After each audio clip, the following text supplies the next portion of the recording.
Did NewJeans Hanni really create her own law? But what's going on with BABYMONSTER Ahyeon's overdancing, underdancing, overdancing, and then underdancing controversy again? But also, what is up with ILLIT's new lyrics for TikTok English version? All that and more in today's episode of Totally Legit K-pop News with me, Angelina. So if you're interested, please keep on watching. Don't forget to like, comment, and share this video with friends you don't have. But without further ado, let's get into today's K-pop news. The first thing we're going to talk about today is, of course, the whole Hanni Law situation, the NewJeans Hanni Law. Did she really have a law named after her? Did she create a law? What is going on? From what I understand of the situation, it seems that the Korean media is calling this Hanni's Law or NewJeans Hanni Law. So it's not officially called the Hanni Law. It's not named after NewJeans Hanni. It's just in the headlines. That's what we're seeing. That's why you're seeing Hanni's Law. So yeah, just according to Korean media, allegedly, right? We do have some information about this proposed law, right? Let's take a look. So again, there was a press conference held on November 26th at the National Assembly building. They're introducing a partial amendments to the Labor Standards Act aimed at preventing workplace harassment. So of course, Hanni being like the biggest name that went to the National Assembly, that, what's the word I'm looking, testified at the National Assembly, you know, of course, her name is being heavily associated with this, right? So this would be for workers who are under special employment contracts. The representative Jung emphasized that everyone was entitled to protection from workplace harassment, regardless of income, employment relationship, or contractual relationship. So we talked about this in the last video, you know, the difference between being an idol and being, you know, a manager, right? We outlined all the differences and why Hanni didn't really fit into that category that would offer her certain protections. So this law, I guess, aims to kind of bridge that gap, if that makes sense. So again, the bill is coming after Hanni's appearance at the Environment and Labor Committee's National Assembly audit, where she testified about the workplace harassment she allegedly faced at Hybe. So again, in the last video, we talked about how on November 20th, basically the Ministry of Employment and Labor dismissed the case because she didn't qualify as a worker, and it didn't come to anyone's surprise, right? Because current CEO of Ador, Kim Ji-young, basically said the same thing, like idols don't count as workers. Hanni did not qualify as a worker under current labor laws of South Korea, and hence her experience couldn't be considered a workplace bullying. This ruling invited significant criticism from netizens across the globe. But Hanni was mentioned in the statement about this law. Adding to the new amendment was meant to help countless other workers like her who were unprotected due to the current nature of the Labor Standards Act. Here is her quote: "Not just Hanni of NewJeans, but there are many people in the workforce who are not protected under this law because the current law only prohibits workplace bullying and employer-employee dynamics." I keep mentioning the last video, but we did talk about how an idol is considered more on a similar wavelength as the CEO. That's how it was kind of described. An idol takes part in the risks of gains or losses in a company. Do you guys remember? I'm trying to remember it off the top of my head, but there was a lot more that went into the description of being an idol that didn't fit into this employer-employee dynamic. Even though we kind of understand that it should. Does that make sense? Anyways, so the proposed new bill stipulates special provisions for labor providers and artists and includes obligatory measures for employers to take action in case of harassment by third parties. The amendment also establishes penalties for perpetrators and employers who fail to take appropriate measures to prevent workplace harassment. To explain it, it would just give idols more protection that they didn't previously have because they're not considered workers. So I hope that's a good explanation, just from me. Hopefully this can help idols, right? So I think for the most part, people are quite happy for this. I mean, Hanni went and testified for a reason. They understand the reasoning behind that. Her testifying could just be the tip of the iceberg, right? Because we already know that like idol CEO relationships, idol company relationships can get so toxic. So, you know, this had the potential to be really big. I do think a lot of people thought this was a great idea, but there are some people who just aren't too happy with it. And I think it has to do with the name. So the majority of the backlash that I'm seeing is in regards to this law being linked to her name. Let's look at what some people are saying on Reddit. TLDR, for those that don't know about the bill like me, the proposed new bill stipulates special provisions for labor providers and artists and includes obligatory measures for employers to take action in case of harassment by third parties. We kind of just read that, but anyways. The amendment also establishes penalties for perpetrators and employers who fail to take appropriate measures to prevent workplace harassment. My personal opinion is that the bill is a good thing since it's widening protection for more people. Using Hanni's name is kind of a cop-out by the politician, and I still don't think what Hanni claims is severe enough to count as workplace harassment and bullying, but overall I'd say it's a net positive. That was definitely a huge criticism when she went to testify, that people were saying it's really not that big of a deal. It doesn't constitute workplace bullying. Who was it? Teen Top's Cap or ex-Teen Top member even came out and said like she should have spoken for other people and not herself and not centered herself, and there was backlash towards that as well. So yeah, like overall a good thing, but again, some people taking issue with the fact that her name is associated with this. Let's read some more. Yes, it's both a great idea for a bill and a horrible headline to put on the bill, because what Hanni experienced was not harassment, but idols should have the protections of any employee. The bill is like 20 years too late in my opinion, as worse things have happened in the industry than the bullying Hanni experienced here, but at least one good thing is coming out of this whole mess. It's a good bill, but I just don't think Hanni's case even qualifies for the protections it provides. I think it's a great idea to move forward with this. Artists need protection too. I just think calling it Hanni's Law is a bit of a stretch, especially in the same week we're seeing actual SA cases and knowing how common those are, along with so many real instances of mistreatment.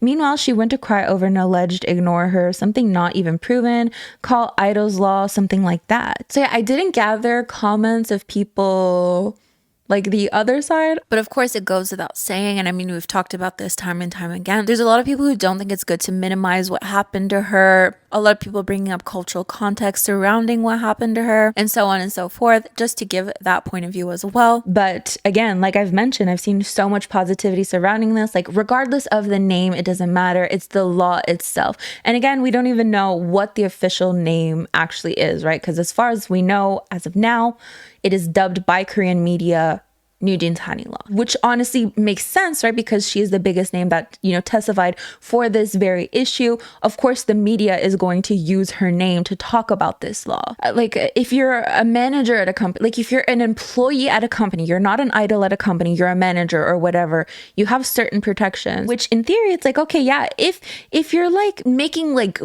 billions, I don't know, and you're super rich, and I don't know how to say it that makes sense.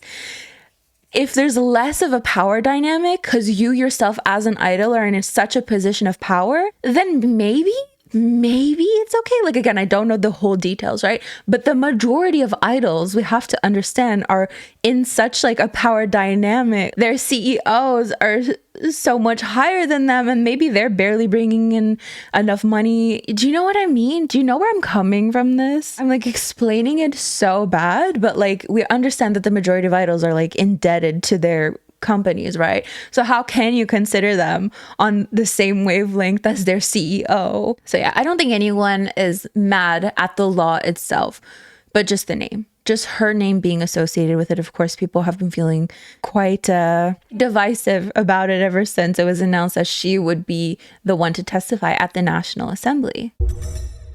In an update, we do have Ador's statement on all of this. Hello, this is Ador. On October 7th, 2024, BBMA Lab released a statement regarding the manager ignoring remarks. Of course, this is the Hanni ignore her situation.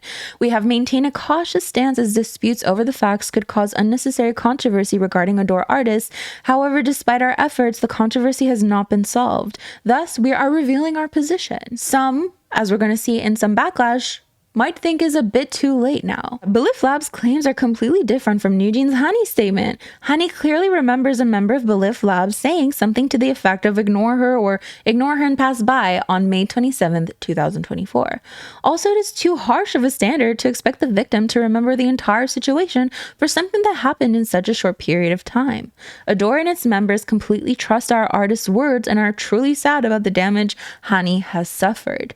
We hope that BABYMONSTER Lab will not take the damage she has suffered lightly and show the mutual respect and a sincere attitude so that unnecessary controversies regarding Ador artists will not continue. So that's what Ador had to say. Of course, it makes zero mentions about NewJeans' contract, about the contract violations allegedly, about them ending their exclusive contracts, but they do seem quite supportive towards Hanni, don't they? A lot of fans felt as if this is just a little too late. Like, what do you mean? Did this happen?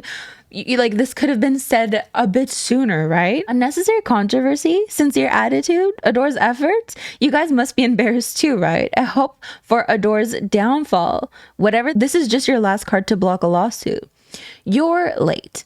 F this, really. Let's read some more responses. It's not only about that incident, and you didn't even do anything about that till now. I'll still drag out of it to media play as if NewJeans leave only because of that incident, instead of talking about other issues NewJeans mentioned.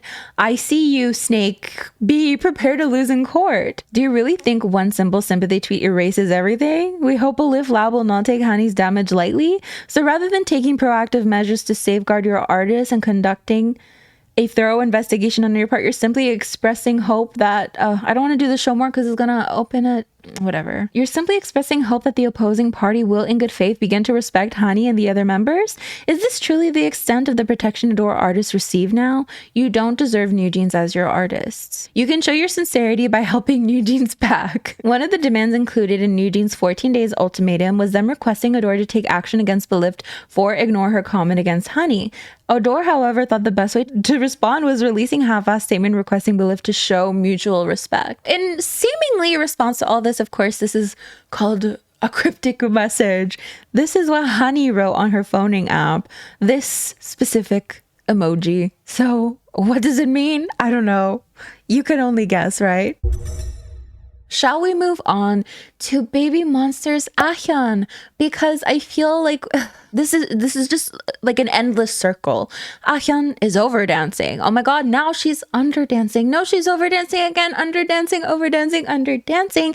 And people feel as though, well, I guess some people feel as though she can't find a balance without trying to get a copyright claim, okay guys? Try not to get me in trouble. So this is going to be her part, and this is what people, I believe, are criticizing. Like, she's not doing the moves as clearly, you know, like the knee move, she's not really doing it as much. And then this move, I've from the beginning, ever since it came out, people have been criticizing it because it seems that they're all kind of doing something a little bit different. Like this move as well, did you see, like, she's not doing the move fully. So actually, some of the comments here are saying it's because of her dress. Like, her dress is holding her back. It's like, it's way too short, and that's why she's dancing the way that she's dancing. So here are some comments. She's the least consistent member in BABYMONSTER, I swear. Have you ever come to think that maybe it's not that serious? My theory is her mood shows through her dance and emotion, but this is a good theory too. What was the theory? Yeah, the dress thing, the dress theory. I watched their pre-debut content, and honestly, they need to leave Ahyeon alone. Like, the hatred is so forced. I knew it was the clothes because when you watch the drip performance, she wasn't dancing like the right because the outfit was more comfortable. Honestly, I think she's playing with us. She doesn't care. I've definitely seen some people saying, like, this is rage bait. Like, she's purposely doing this to get people to talk. I mean, if she is, it's good, right? Like, it's working, right? Okay, thank God it's not SBS. If you're gonna put someone in a really short dress, like, why are they going to do the knee spread move? Do you know what I mean? It's just interesting because she's always in the headlines of, you know, because of fans saying she's either over dancing, under dancing, she can't find the balance. So of course, you can let me know what you think about that. That's that with that. Now let's talk about ILLIT, because it seems that their lyrics for their English version of TikTok featuring Ava Max is garnering some backlash for being inappropriate, given that some of the members are a little young. So let's see these lyrics. Oh, I love you, I hate you, baby, it's both. Tell me you need me, never mind, don't. I love you, I hate you, leave but don't go.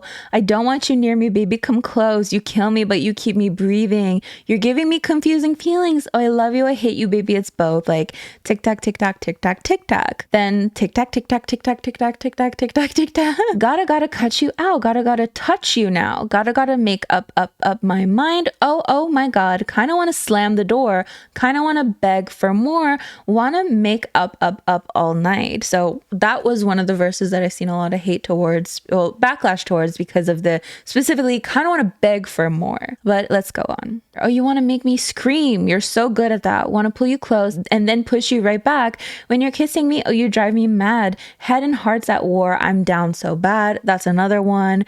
You make me want to scream. You're so good at that. But continuing on. Oh, I love you. I hate you. Oh, baby, it's both. Tell me that you need me. Never mind, don't. I love you. I hate you. Leave, but don't go. I don't want you near me, baby. Come close. You kill me, but you keep me breathing. You're giving me confusing feelings. Oh, I love you. I hate you, baby. It's both. Tick tock, tick tock, tick tock, tick tock. Continuing on, saying I'll run, saying we're done, but missing you when I'm all alone. Oh my God. Wanna just hold you tight, wanna just say goodbye. Don't know why I'm like this. Oh, you wanna make me scream, and then it continues. We've read all that before. But yeah, I believe those are the lyrics that people were not happy about, specifically like beg for more type thing. So yeah, let's see some responses. This is disgusting. Am I too woke, or is hype weird for this? And so Wani is 17 and Needoh has 16. The one is singing about you make me want to scream, you're so good at that. And the other one gotta touch you now. I hope ILLIT stands realize how disgusting that company is. Why would you give a song like this to children? This is weird as F. Lyrics when some of them are still minors. Hype, you freak. So what do you think of the lyrics? Let me know in the comments.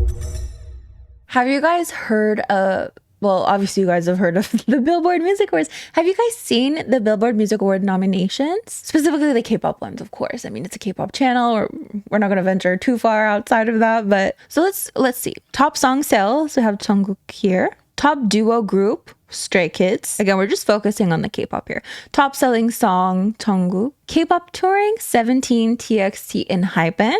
Top K-pop album, Jungkook, TXT, Stray Kids, 80s. Global K-pop artist, Jimin, Jungkook, TXT, Stray Kids, and Hypen. Global K-pop song, ILLIT, LE SSERAFIM, Jimin, and Jungkook. So Jungkook has 6 nominations.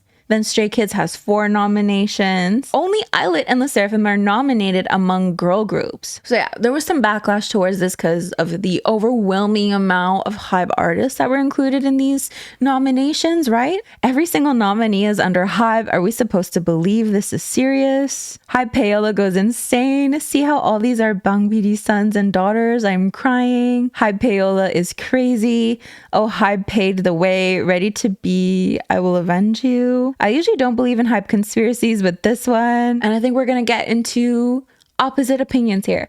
HYBE Payola. Well, this is Billboard Music Award. Of course, the nominees are going to be the ones who actually did well on Billboard charts. What is not clicking for y'all? People claiming HYBE Payola against 17's recent BBMA nominations, especially for their touring nomination, when this is a group who currently holds the record for the 1, highest attended concert in K-pop history, and 2, biggest tour by any boy group this decade. LE SSERAFIM gets their first 2 Billboard Hot 100 entries in the same year, and you claim it's Payola. They're snubbed at Mama, and you claim they're flops. So hype can influence the most difficult chart to enter, but couldn't buy a nomination in a local award show? Sure.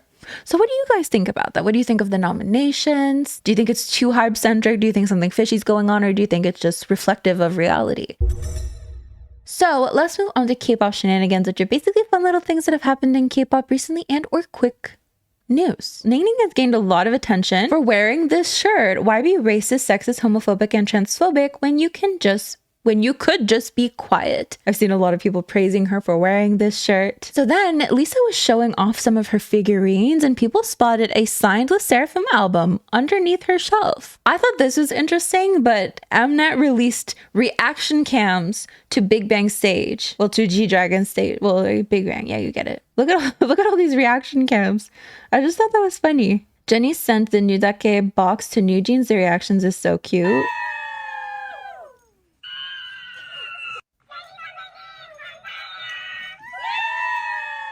So they were so happy to receive that. Wendy is getting a lot of attention. She's going viral for her vocal lessons, for teaching people how to actually sing. And I think it's great. We talked about this before, like the importance of preparation, the importance of technique, all that jazz. So it's really cool to see her like teaching people how to sing. I think it's great. And oh my God, that's it for the news. Oh, how about a Fan War Friday? on this here Wednesday. Welcome to Fan War Friday, where we take a look at fan wars across Twitter for funsies. So I don't know if you guys have seen that fanfics were canceled. Fanfics were canceled on Twitter. It's the funniest thing ever. Unfortunately, the original person did delete their tweet, so there's only so much we can do. Maybe I shouldn't show that. Is there anything inappropriate here? Yes, there is definitely inappropriate tags here, but it was just really interesting to see people on Twitter being like, no, this actually is ridiculous, or actually like people just fighting about whether or not fanfics are okay, like the ethics of fanfics. It was so interesting to read all of this. That is basically it for today's video. Thank you so much for joining me. Don't forget to like, comment, and share this video with friends you don't have. These are the lovely individuals who help support my channel on a monthly basis. Huge shout out to Jiwon for adding new members to our channel members. Super exciting. Thank you so much. As for me, I'm gonna get going, but I'll see you guys next time. Bye. Don't forget to hold space for the lyrics of Defying Gravity today. Every day. I'm holding space every day for the lyrics of Defying Gravity. I don't have someone else's finger to hold, but